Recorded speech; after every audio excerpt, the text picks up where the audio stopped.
Baiklah, sebelum saya melakukan teknik bulu tangkis, saya akan melakukan pemanasan terlebih dahulu.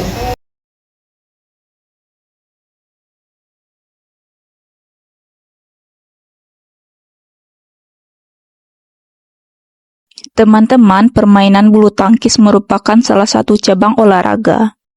Permainan yang banyak digemari masyarakat di Indonesia. Permainan bulu tangkis bersifat individual yang dapat dimainkan dengan cara satu orang melawan satu orang atau dua orang melawan dua orang. Dan alat yang digunakan yaitu berupa raket sebagai alat pemukul dan kok sebagai objek yang dipukul. Teman-teman, dalam melakukan permainan bulu tangkis, tentunya kita harus mempunyai keterampilan dasar permainan bulu tangkis itu sendiri ya, seperti cara memegang raket, sikap berdiri, gerakan kaki, atau teknik pukulan ya. Nah, di sini aku akan mengkhususkan untuk teknik bermain, teknik forehand dan backhand. Teman-teman, sebelumnya kita memasuki materi ini, alangkah baiknya kita bahas satu persatu dulu ya. Untuk cara memegang raket merupakan salah satu teknik yang harus dikuasai oleh setiap pemain loh, karena cara pemegangan raket yang benar merupakan langkah awal untuk dapat memukul pukulan dengan baik yang pada akhirnya akan dapat bermain bulu tangkis dengan sangat baik juga. Untuk cara pemegangan raket ada 4 cara ya teman-teman. Yang pertama caranya adalah cara western, yaitu ibu jari dan telunjuk menempel pada bagian permukaan raket yang gepeng. Yang kedua ada cara kontinental atau pegangan backhand ya. Nah, bagian ini serupa juga tapi ibu jari menempel pada bagian tangka yang gepeng dan telunjuk berada pada bagian yang sempit. Yang ketiga ada cara shake hand.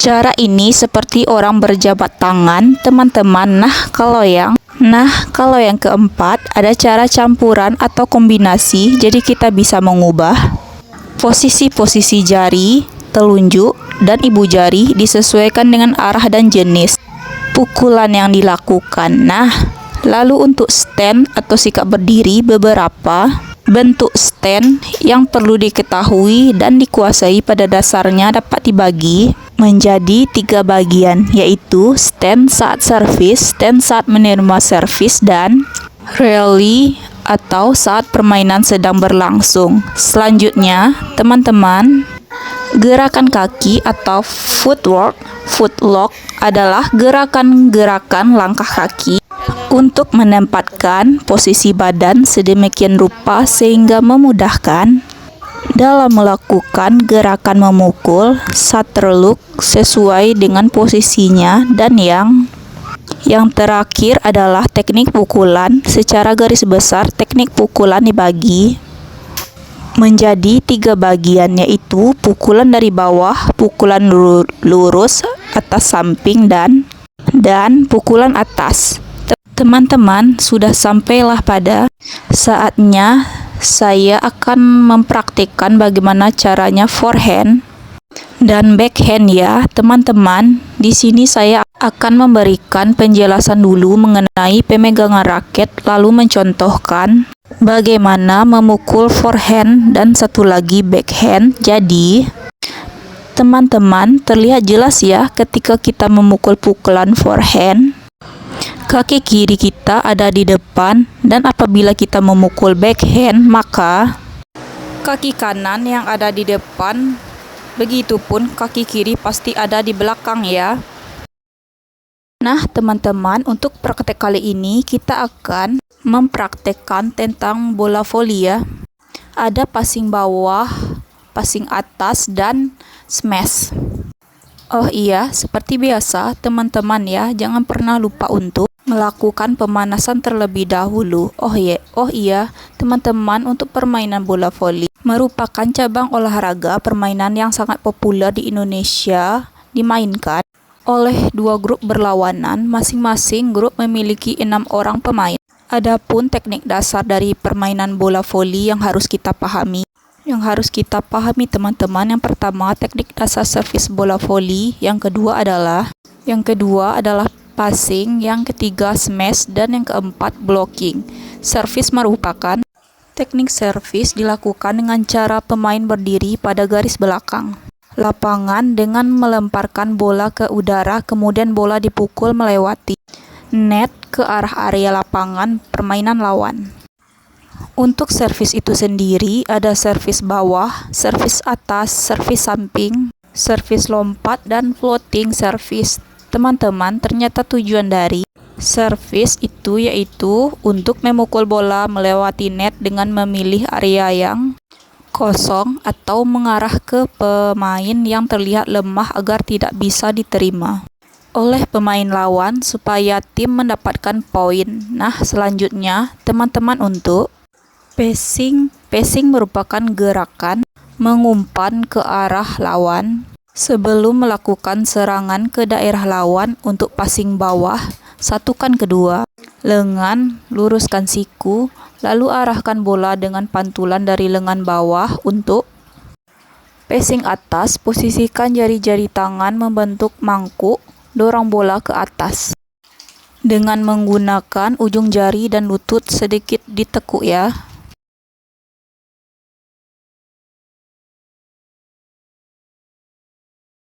Marilah tanpa berlama-lama, saya akan melakukan passing bawah. Dan selanjutnya smash. Smash merupakan gerakan memukul bola yang dilakukan dengan akurat dan keras serta jalan bolanya cepat, tajam, dan menukik serta sulit diterima oleh lawan. Selanjutnya, teman-teman, yang keempat adalah blocking. Blocking adalah bentuk gerakan seseorang atau beberapa orang pemain yang berada di dekat net atau pemain depan, tujuannya untuk menutupi atau membendung datangnya bola dari lapangan lawan dengan cara mengulurkan kedua tangan ke atas dengan ketinggian yang kanan lebih tinggi dari tepian atau bibir net. Nah, teman-teman, untuk passing atas akhir kata saya ucapkan terima kasih banyak yang sudah menonton. Semoga video ini bermanfaat. Terima kasih. Untuk tugas selanjutnya, saya akan mempraktekkan tugas olahraga senam lantai. Sebelum kita melakukan tugas praktek senam lantai, langkah baiknya kita melakukan pemanasan terlebih dahulu ya teman-teman. Langkah pertama dari gerakan senam lantai, yang pertama guling ke depan. Guling ke depan adalah gerakan berguling halus dengan menggunakan bagian tubuh yang berbeda untuk kontak dengan lantai, dimulai dari kedua kaki, kedua lengan, ke tengkuk, lalu ke bahu, ke punggung, pinggang, dan pantat, sebelum akhirnya kembali ke kaki kembali. Pada awal gerakan, fokus pandangan diarahkan ke matras, sempat kedua tangan akan diletakkan. Kontak mata dengan matras harus dipertahankan selama mungkin. Cara yang dapat kita lakukan dalam teknik guling ke depan, yang pertama, sikap permukaan jongkok, kedua tangan menumpu pada matras lebar bahu. Yang kedua kaki diluruskan, siku tangan ditekuk, kepala dilipat sampai dagu menyentuh dada. Yang ketiga, mengguling ke depan dengan mendaratkan tengkuk terlebih dahulu dan kedua kaki dilipat rapat pada dada. Yang keempat, kedua tangan melemaskan tumpuan dari matras, pegangan mata kaki dan berusaha bangun. Yang kelima, kembali berusaha bangun. Gerakan senam lantai kayang bawah adalah sikap tubuh melengkung menyerupai busur di mana perut dan dada menghadap ke atas dengan posisi awal berbaring. Gerakan statis ini bertumpu sepenuhnya pada kekuatan kedua telapak tangan dan kedua telapak kaki untuk mengangkat seluruh area punggung, pinggul, dan bokong ke atas. Senam lantai gaya kapal terbang adalah gerakan keseimbangan statis yang dilakukan dengan cara berdiri, bertumpu pada satu kaki, sementara kaki lainnya diangkat lurus ke belakang dan kedua lengan direntang ke samping, menyerupai bentuk pesawat yang sedang terbang. Gerakan ini termasuk ke dalam jenis senam lantai tanpa alat.